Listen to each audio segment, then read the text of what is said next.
Hey guys, it's me, Bear HD, and today we have week 4 of the Major League Pokemon Season 7, and we are facing Deputy Cody and his Portland Prinplups with a team of Mega Mawile, Z-Hydreigon, Necrozma, Vaporeon, Zapdos, Z-Talonflame, Lycanroc, Duck, Sock, Golurk, Vileplume, and Glaceon, while our Los Angeles Lookers have not changed and have Dankforce Landorus, Z-Manaphy, Entei, Cobalion, Uxie, Z-Venomoth, Sharpedo, Stunfisk, Drampa, Mega Diancie, and Tangela.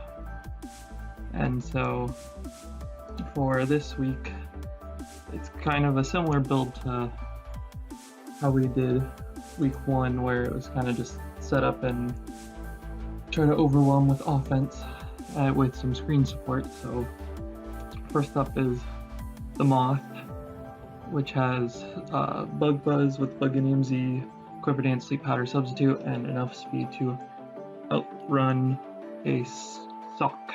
And this, I mean, there's no real switch-ins into this other than Mega Mawile and Talonflame being the only ones that 4 times resist the bug, and then just Vaporeon is fat. So, and then maybe a potential AV Mon, but if I'm able to quiver up, then obviously that becomes less of an issue. Then next up we have Uxie, which is mixed defenses with screens, U-turn and Memento, and the light clay to make sure that those screens are there to stay as long as possible.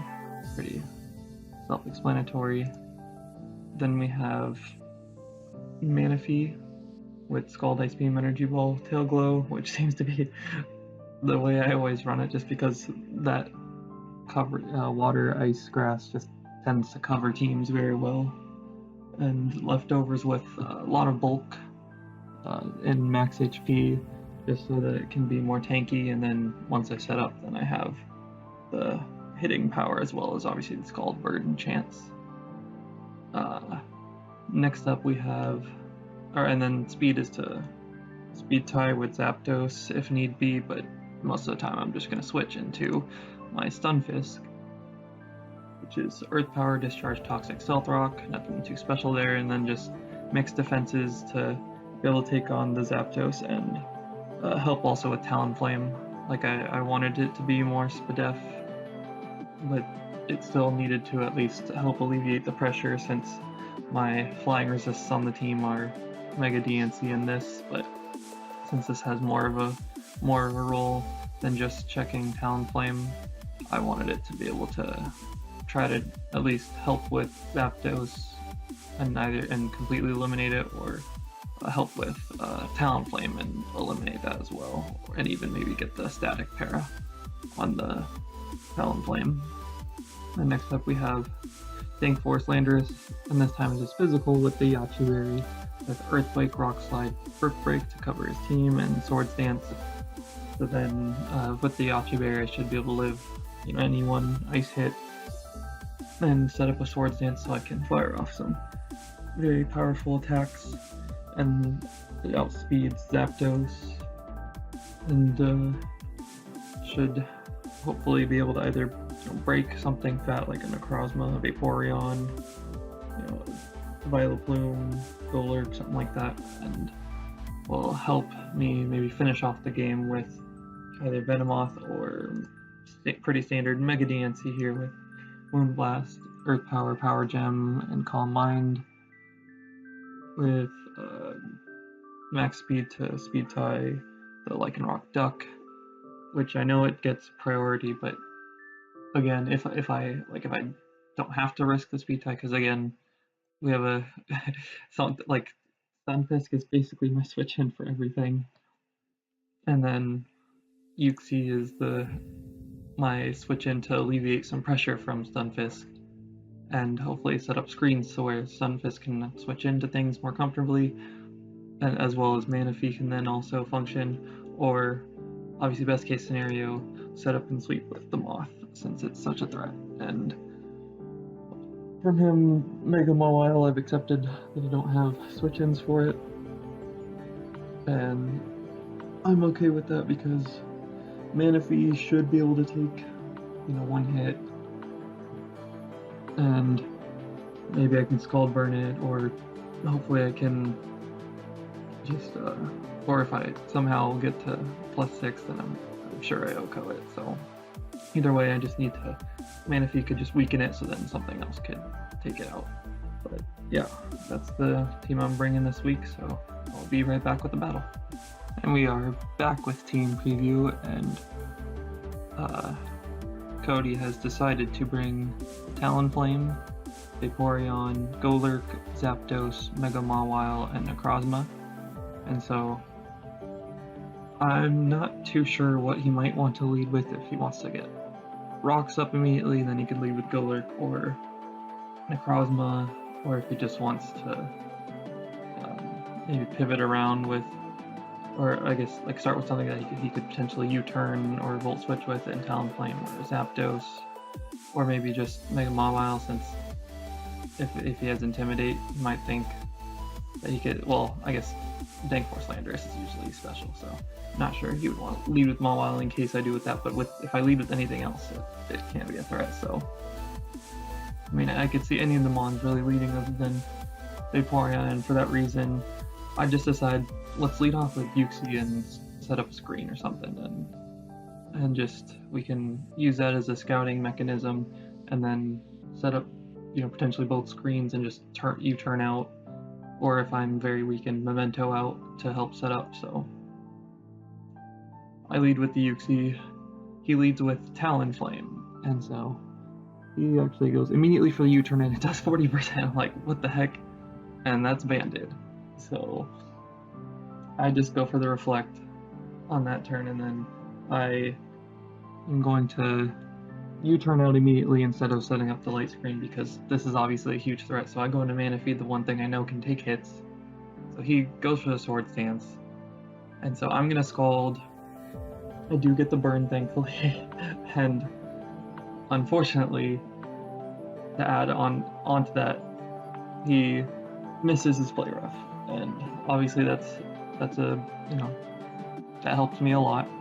Gonna do a lot of damage no matter what, except, even if I was bold max HP. But in any case, since a Scald won't kill, since I only did 35, I'm willing to Tail Glow, and since I'm gonna take advantage obviously of the missed Play Rough, I'm gonna Tail Glow in case he wants to switch or just stay in, doesn't matter to me. And we see he gets the Play Rough off, does 39%, so I mean I could have been down to 20% if 2 had hit me. And so Sucker Punch does 19 as I just Scald and finish it off. So thankfully Mega Mawile is not an issue anymore.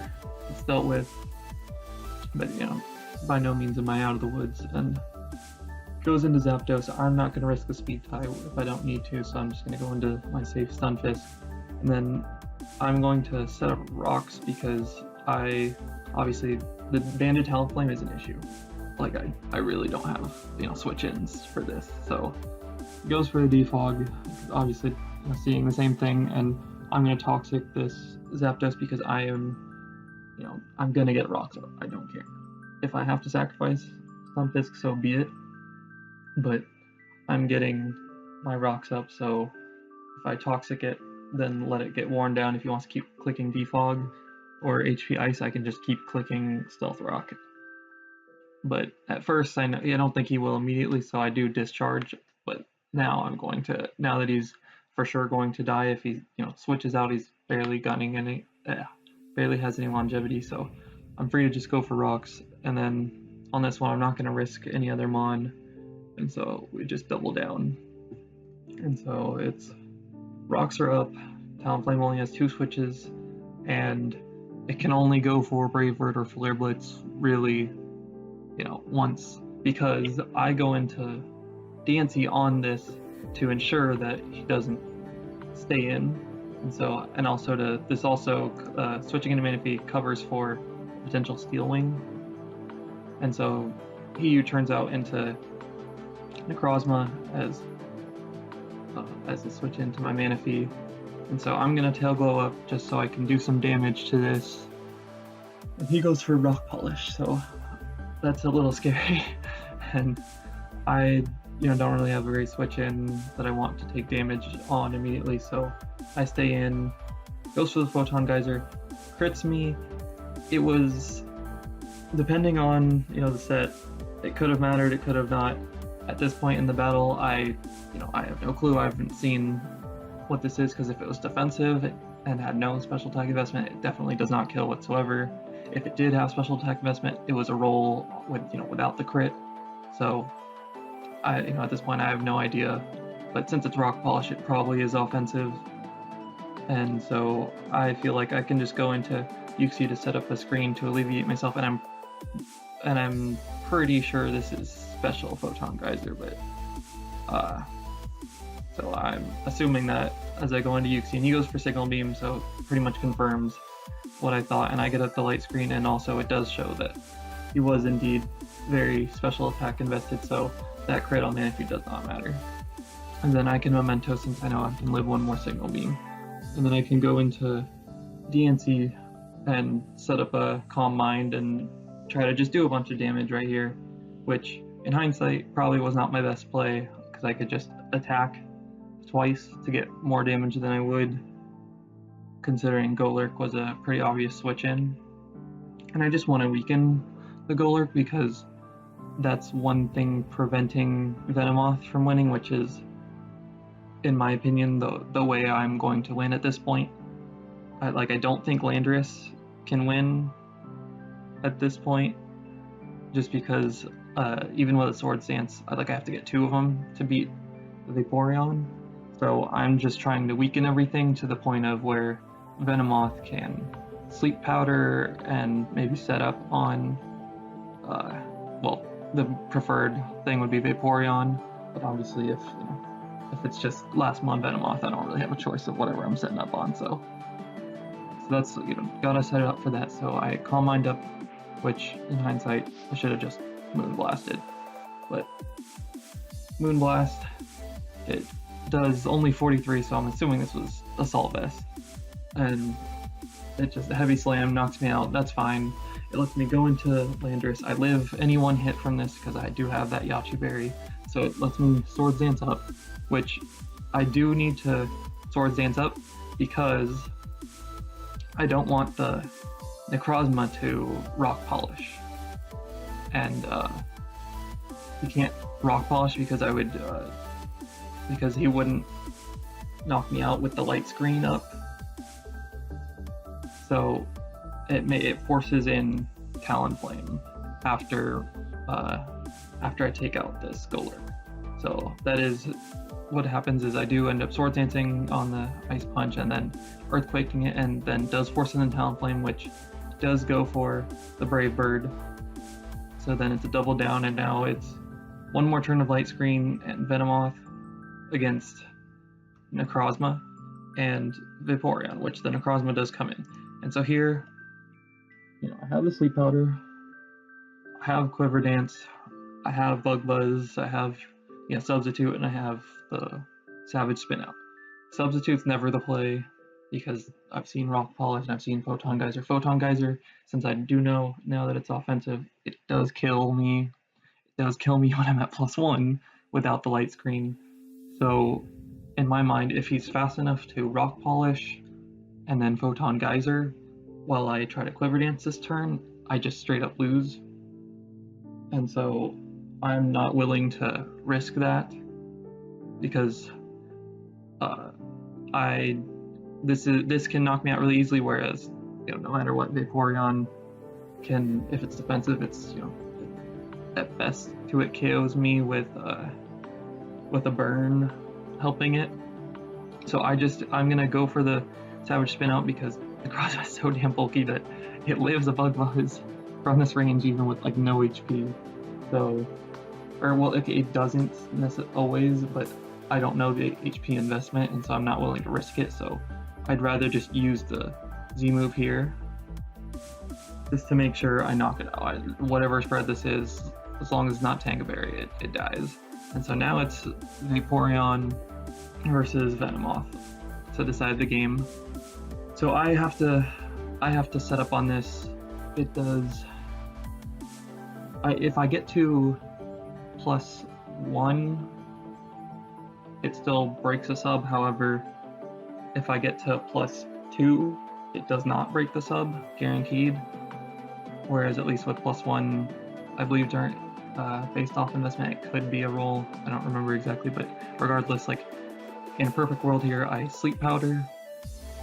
It sleeps the forced turn, then I quiver dance up, sleeps again, and instead of getting the first turn wake hopefully, and then I can quiver up once more on the Scald that it might burn me, might not, but especially if it doesn't, then I can sub up after, then start bug buzzing through. In a perfect world, that's the ideal way, but if I'm not able to get to +2, then I can adjust because I don't have to use the sub since I don't have Black Sludge or leftovers. So I just need to hit sleep powder and quiver up until I can 2-hit KO this.